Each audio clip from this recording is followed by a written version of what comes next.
What's up, YouTube? Welcome once again to Raw Boxing TV. Just chilling out here today, enjoying the weather. Two fights I want to talk about.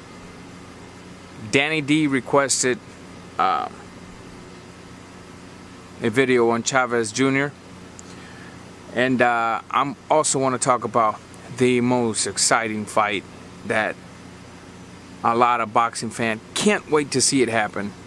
Nonito Donaire versus Vic Darchinyan. I was actually being sarcastic, by the way. It's alright. About Chavez Jr. I didn't know he was fighting. Actually, I checked my inbox today and I seen a couple of comments where people, one of them being Danny D, requesting a video. I was like, well, I didn't know he was fighting, and I don't know who he's fighting. So I went to the website where I usually check the schedules about up and coming bouts, and I've seen who he was fighting, and I don't really know what to say, because first of all, I understand that after his suspension and after his brutal defeat, you know, he needs, I understand why they would give him that stepping stone to kind of redeem himself a little bit. However, there's a big question mark when it comes to Chavez Jr. You know, guys, before I go ahead and start saying what I have to say about Chavez Jr., it's already been shown time and time again that boxing is not about who has the best chin and who can fight the most. Because the majority of the time, notice what I said, majority, not all the time, but the majority of the time, the boxer will always embarrass the brawler. It's been proven. It's been proven. Martinez did it to Chavez Jr. I warned y'all. Many people did. Didn't want to believe us. Thought we was haters just being racist. It happened. Right? So I understand, you know, I understand why he would get a stepping stone. But what, at the same time, if me as a boxer, I noticed in my last fight that skills was just too much for me and I'm lacking of it, I would want a trainer that can probably teach me a little bit of it. And I don't think Chavez did that. You know, a lot of people might say, well, Freddie Roach has never made anybody an elite fighter. He just takes you, maintains you, and might improve you a little bit. Okay? He's not, I mean, who made Freddie Roach famous? Pacquiao. That's it. That's it. So I would seriously like to see Chavez Jr. maybe perhaps change trainers. Go to like a Nassim Richardson. Maybe work with one of the Mayweathers or Pedro Luis Diaz. Anybody that is well known in the technical game. Because Robert Garcia is not one of them. What's his face? You know, perhaps Nacho Beristain can teach you a little bit of technique. But if I had to guess, you know, yeah, Chavez is going to win this, perhaps by knockout. But you just never know. However, I would love to see Chavez Jr. step in there with Andre Ward. And I thought, you know, Andre Ward, shoulder injury, right? Been out for a little bit, and inactive, right? Why isn't Chavez Jr. coming back versus Andre Ward? I guarantee you Ward would have taken that fight. Ward would have loved that fight. However, I guarantee you that Chavez does not want that fight, because it'd be kind of bad to get 2 L's in a row. You know, this really bothers me in boxing right now. All this ducking going on. I mean, Mades ducked Rigo. Got knocked out. Right? oh man, it's just duck after ducking after ducking after ducking.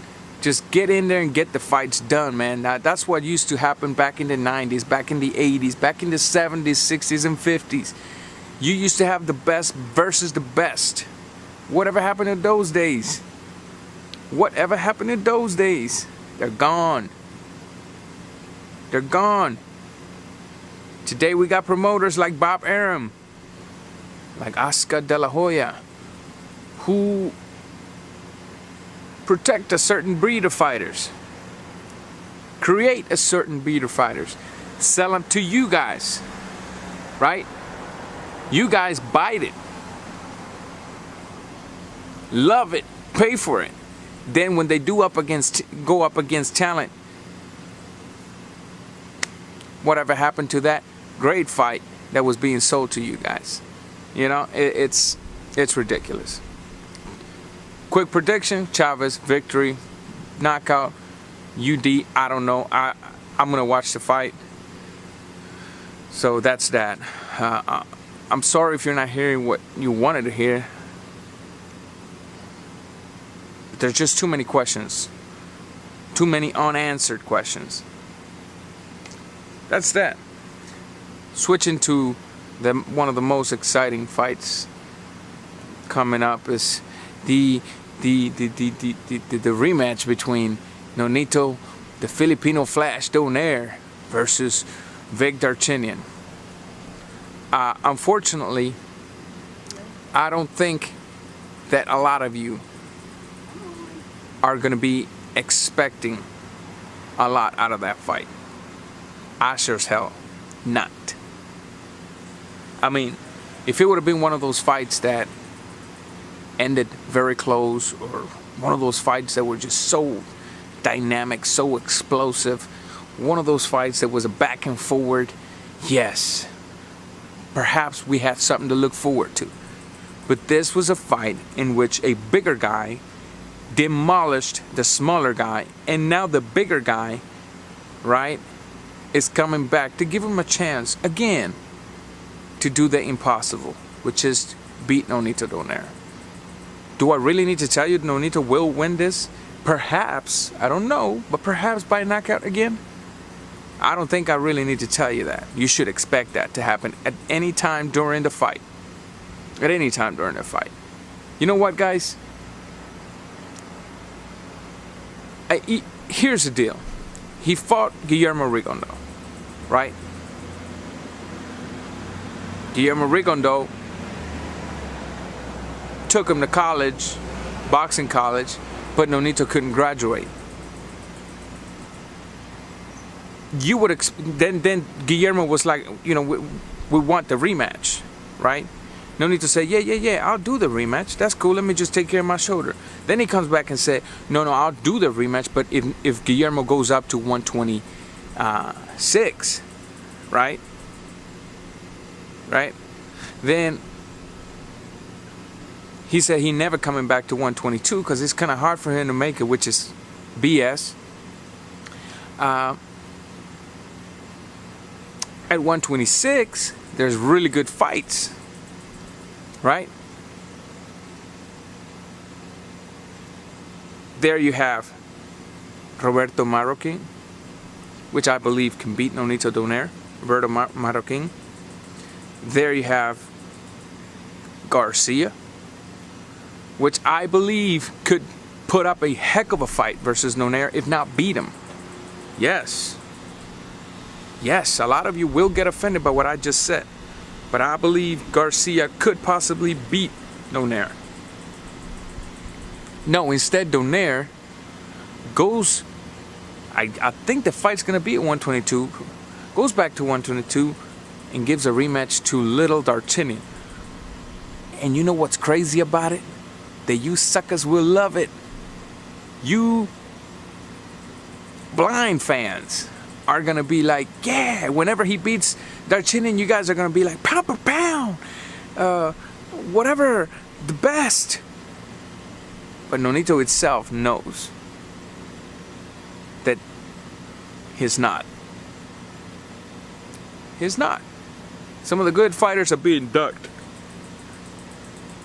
you know, if he would have gone like against like Santa Cruz or whatever, yeah, more understandable. Santa Cruz around the weight division, but no, he's going up against a much smaller guy. Typical, right? Anyways, man, there's really nothing good to look forward to in this fight, because it's like there, the knockout is there, the victory is there for Nonito Donaire. I want to see what happens after he beats D'Artagnan. Will he have the guts, that pound per pound, the real macho man guts of saying, you know what, Rigondo, I believe I can beat you. The only reason you beat me is because perhaps I had a bad shoulder, or I didn't study your tapes really well. I want to beat you fair and square. I'm in shape. My shoulder's taken care of. I've watched plenty of your tapes. Let's get it done. But man, that, you know, that right there would be too much. That right there would be like a dream come true if that was to happen. But it will not happen. It will not happen. Man, I would love to see Marroquin in there versus Nonito Donaire. Honestly, that's a fight that I would want to see. I would, even if they made it pay-per-view main event, I would want to see that fight. So, I don't know if this was a prediction or not. I was just speaking my mind, because really and truly, come on, D'Artagnan, really? Drop your comments. I'm out.